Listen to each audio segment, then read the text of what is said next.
katupa nguvu zake, lakini pia katupa maarifa. Kabla ya kwenda kuhubiri mahali, lazima tufanye maandalizi ya udongo. Udongo huu ukoje? Tulihubiri kijiji fulani huko kusini huko. Kwanza kabla ya kuhubiri pale kijijini, kama kawaida nitakuja kukupa zile step zetu, lakini step yetu ya kwanza huwa ni survey. Hakuna kijiji ambacho tumeenda kuhubiri kabla hatujakifanyia survey. Na sio survey ya kiroho kwamba Bwana atufunulie kule kukoje. Tunakanyaga wenyewe pale. Ndio maana nikwambia injili tunayofanya sisi ni ya gharama kubwa, lakini ina matunda makubwa. Kwa sababu kabla hatujaenda kuhubiri kijiji chochote, lazima timu ya utafiti iwe imeenda kwanza. Wale watu wa utafiti lazima ndo waende watuambie hapa kijijini tumekwenda, wapeleleze kwa siri, waambie wachawi wanaloga wapi, kuna roho gani inayotawala hapa kijijini, kuna makanisa gani yapo au hamna, kuna kanisa liliwahi kuanzishwa hapa, nini kilitokea? Walitokea dakika siku 3 likashindwa, nini kilisababisha yule akashindwa? Lazima waje na details zote, wapate information zote za pale kijijini. Tujue kabisa kuna uchawi, kuna hiki na hiki kinatawala. Sasa kule kusini tulikwenda kijiji fulani, katika survey tukaambiwa hapa bwana hawataki mtu anaitwa mlokole. Hawataki kitu kinaitwa injili. Wazee wa kijiji hawataki. Kwa nini? Kwa sababu hichi kijiji kimewekwa dedication, kilikabidhiwa na mizimu. Na kuna walokole walikujaga hapa. Tunaambiwa sasa, kuna walokole walikujaga wakafanya mkutano pale kwenye uwanja, 3. Wakaanzisha, wazee wakawaambia jamani, ondokeni hapa, hatutaki injili. Wakasema sisi tumekuja, tuna Yesu ana nguvu. Kwa nini unaambiwa wale watu walisurvive? Hao wanatuelezea sasa wenyeji. Siku ya kwanza amekuja mhubiri wa kwanza. Kasimama kuhubiri. Alipoanza kuhubiri ghafla, wazee kumbe kule wanamtekenya na remote zao. Alipoanza kuhubiri tu akaanza kukohoa huko, ameshika maiki anakohoa. Alipoanza kukohoa akaanza kukohoa mabonge ya damu, mapande ya damu. Kila akikohoa yanatoka mapande ya damu. Akiangalia manyama ya damu yanayodondoka chini, yeye mwenyewe akachanganyikiwa, hajawahi kuumwa ugonjwa toka amezaliwa. Alafu koo likaanza kumwasha. Sasa unajua koo likiwasha ndani huwezi kukuna. Kwa hiyo anajaribu kujikuna hapa, lakini augusi ule mwasho wa ndani. Kwa hiyo watu wanamuona yuko madhabahuni ameshika maiki, badala ya kuhubiri anakohoa huku amekazana kujikuna. Sasa mwinjilisti vipi? Baada ya kuona anazidiwa, akamuita mwenzake, bwana njoo, shika maiki, endelea kidogo. Akapiga chini. Kumbe wazee ndio wanafanya hiyo kazi, na wamekaa kule wanacheka. Wanasema sikuwaambia hapa tulishaweka agano. Na kwenye hicho kijiji wanasema alizikwa mtu aliye hai. Walishatoa kafara ya Mkristo aliye hai, wakasema kama ambavyo tunamzika huyu bila kufa, tunamtumbukiza alizini, ni ishara kwamba hakuna siku Ukristo utakanyaga hapa. Na kila atakayejaribu kuanzisha Ukristo hapa atakuwa kama huyu. Hiyo ndo kafara iko pale. Wewe hujui hayo. Unaenda tu siku ya kwanza ya mkutano, umejiandaa na maiki na Biblia yako kuleta neno la Mungu, lakini unajua udongo ulioko pale ukoje? Umeushughulikia kwa mapana gani ule udongo? Tukaambiwa kwamba yule mhubiri wa kwanza aliposhuka akapanda wa pili kuokoa jahazi. Kuokoa jahazi wa pili akaanza kuhubiri wachawi, hakuna lolote hamtuwezi. Alipoanza tu kusema hivyo, haleluya, akaanza kupayuka kama mwenda wazimu. Yaani akaanza kuongea matusi. Tukana waliokuja pale mkutanoni, matusi mazito. Watu wakaanza kushangaa, tena mchungaji madhabahuni, badala ya kusema Yesu anawapenda, anawatukana wote waliokuja kumsikiliza. Yule wa kwanza akashindwa kupanda. Aliyekuwa amebakia alikuwa sio mhubiri, alikuwa ni fundi wa vyombo. Ikabidi yule mwenzake mwambie, bwana nenda kaokoe jahazi, nenda wewe fundi mitambo. Hata usipohubiri ongea tu, hata piga muziki tuimbe. Fundi mitambo akaja akaenda akamnyang'anya maiki kwa sababu matusi alikuwa ni makali sana. Kachukua maiki. Lakini alipoanza kuchukua maiki akapigwa na butwa. Sijui alikuwa anaona nini, lakini wanasema alipigwa na butwa, yani kama kuna kitu alikuwa anashangaa. akigeuka tena huku akigeuka tena huku yani kila mara kugeuka anashangaa. Hakuna anayeona anashangaa nini, hakuna anayejua anashangaa nini. Yani akaanza kushangaa, anashangaa mpaka anashuka chini jukwani, anaenda kwa wale wahubiri wenzake, anawashangaa. Hapo ndo ilikuwa mwisho wa mkutano. Hawakurudi tena kuhubiri Injili. Kwa hiyo tukaambia, tukasema ndo hali halisi. Kwa hiyo wakasema hapa kuna wazee maalum kabisa, wakisikia tu kuna mkutano, kuna mwinjilisti, wanaenda kujifua, kujipanga, kutuma mashambulizi. Sasa wewe, Yesu anaweza, lakini nataka umuelewe Yesu vizuri. Yesu ni kama umeme wa TANESCO. TANESCO imetoa umeme kwa mtu yote anayetaka. Una apply umeme, unapata. Umeme ni nguvu, it's a power. Lakini nguvu ya umeme wa TANESCO inatofautiana nyumba hadi nyumba. Kuna wengine wanapewa 2 phase, kuna wengine wanapewa 3 phase. Sasa wewe nyumbani kwako una kaglopu tu. Kaglopu kamoja sebleni, kamoja chumbani. Unataka 3 phase.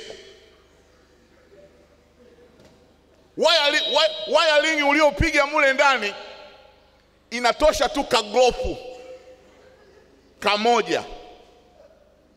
Lakini matumizi ya nguvu unaotaka kuitumia yanahitaji mtu mwenye 3 phase ndo aingie hapo. Unajua kuna viwaya siku hizi havipo, lakini kuna viwaya vya speaker vidogo vya kinakuwa na nyekundu na nyeupe. Vile viwaya vinaweza vikapitisha moto wa umeme. Unaweza kaungia taa na ukapitisha kiwaya ikawasha na taa ile, ikawasha na taa ile. Kale kawaya kadogo kale nyekundu na nyeupe kanawasha taa. Lakini kanaitwa 2.5. Kale kawaya ni kadogo sana.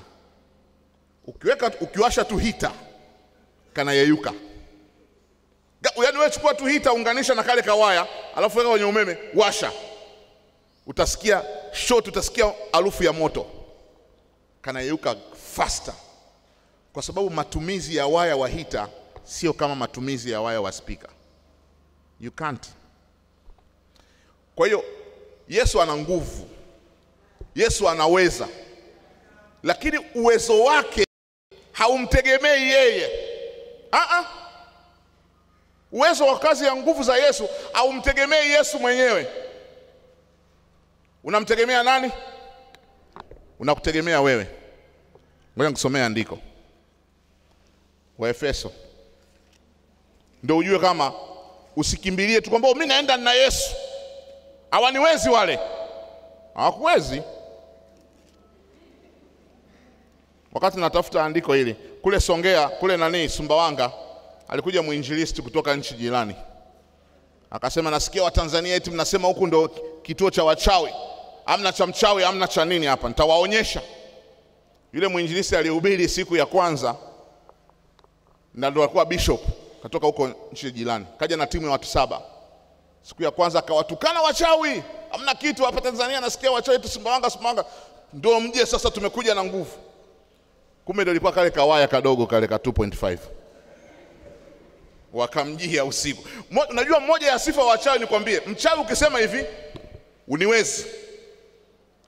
Mchawi ukimwambia hivyo, lazima ajaribishe. Yaani mchawi huwa aridhiki na kauli. Ukisema tu, amniwezi, nyie takataka nyie, lazima aje ajaribishe ili approve kama kweli yeye takataka au wewe ndo takataka. Yule mzee alipoenda pale kuhubiri, akahubiri siku ya kwanza akawatukana wachawi, akaenda akalala. Unajua sawa, bishop ndo mkubwa, akapewa chumba maalum cha kulala pale. Wengine wanalala kule, wale team members. Asubuhi saa 12 asubuhi watu wanapita barabarani kule karibu na maeneo ya makaburi. Wakawa wanaona maiti ya mtu iko juu ya kaburi. Wakasema, nani aliyezika alafu mtu maiti imekujaje tena juu? Wewe watu wakaanza kuitana kusogelea makaburini. Walipofika jirani wakakuta sio maiti, alikuwa ni mtu yuko live ila amelala. hajafa wala hajazimia, ila tu kalala usingizi mzito, mwenyewe anajiotea, ila yuko juu ya kaburi la mtu aliyezikwa jana yake. Hana nguo yote, alilala vile vile alivyokuwa amelala chumbani, ndio hivyo hivyo yuko juu ya kaburi pa. Sasa wenyeji hawamjui, wanaanza kujiuliza huyu nani? Kila ukitaka kumwamsha wanaogopa, huyu nani? Kakijana mmoja akasema, huyu mbona mimi nilimuona jana alikuwa anahubiri pale. Kumbe ndo mkuu yuko pale. Kachezewa, katolewa pale. Watoto wakatuma, nendeni pale mkawaambie huyu si ni yule wa jana. Nendeni kule kwa ndugu zake kule mkawaambie bwana ndugu yenu yuko huku. Wanaenda kumuuliza, jamani jikagueni mko sawa? Wale vijana 7 wale wakajikagua, akasema tuko okay. Wote tuko fine, ni sisi tuko 7 na bishop bado amepumzika. Kumbe ndio yuko kule makaburini. Kwa nini? Kwa sababu ya Efeso sura ya 3 mstari wa 20. Maandiko yanasema, basi atukuzwe yeye awezaye kufanya mambo ya ajabu mno kuliko yote tuyaombayo au tuwayazayo. Kwa hiyo uwezo wake wenyewe uko permanent. Yaani nguvu za Yesu ni permanent, zinaweza kufanya kuliko yale tunayoomba, tunayowaza. Lakini sikiza hiyo inayofuata, ndio inakuhusu wewe sasa. Kwa kadri ya nguvu itendayo kazi ndani yenu. He is able to do, ukisoma Biblia Kiingereza inasema he is able to do immeasurably according to his power that is at work within you. Yani inamaanisha sema Yesu anaweza kufanya mambo makubwa mazito ya ajabu kulingana na nguvu zake yeye zilizoko ndani yako. Kwa hiyo utendaji wa Yesu hautegemei nguvu zake tu, unategemea nguvu zake zilizoamishwa na kuletwa ndani yako wewe. Kwa hiyo unapotoka jiulize, nina nguvu zake kwa kiwango gani? Kwa sababu kiwango cha nguvu zake nilizonazo ndio kitategemea utendaji wa yale ambayo atatenda kwa kunitumia mimi kule nje. Wewe umezibeba? Umezibeba kwa kiwango gani? Kwa hiyo tumesema jambo la kwanza, maandalizi ya udongo. Kwa hiyo nilikuwa nawapa ule ushuhuda wa kule kusini, yule ndugu walipohamisha mkutano wakaondoka, tulipata hizo taarifa. Kwa hiyo tukasema sasa hawa tutawafungia kazi. Kwa hiyo tulipopokea zile taarifa tukarudi, tukaanza kujipanga. Ule mstari wa Mathayo sura ya 12 mstari wa 29. Mathayo 12:29, maandiko yanasema, ama awezaje mtu kuingia ndani ya nyumba ya mtu mwenye nguvu na kuviteka vyombo vyake asipomfunga kwanza mwenye nguvu, ndipo atakapoiteka nyumba yake. Huwezi kwenda kupigana na mtu mwenye nguvu bila kumfunga yule mwenye nguvu. Huwezi kwenda kupigana na mtu mwenye nguvu bila kuonyesha kwamba nguvu zako wewe ni kubwa kuliko za yule. Sasa tulipojua hicho kijiji habari zake, tulirudi tukaambizana kwamba jamani, mmesikia zile shuhuda, kule sio kwa kwenda kichwa kichwa. Kule sio kwa kwenda kichwa kichwa. Tujipange. Ingia kwenye maombi huku kwanza. Sisi kwanza huwa tunaomba hapa mara kwa mara. Tuna mifungo yetu hapa, tuna mikesha yetu. Sio kwenda kuombea kule field. Hapa kwanza Dar es Salaam.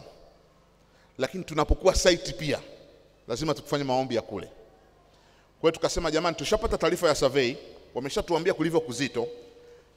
Kwa hiyo hatua ya pili, kabla hatujaenda kufanya uinjilisti, kabla hatujaenda kuhubiri, tunatuma kikosi. Tunaita kikosi cha mizinga, kikosi cha wazamiaji. Hapa hatuhubiri injili, hapa bado injili haijaanza.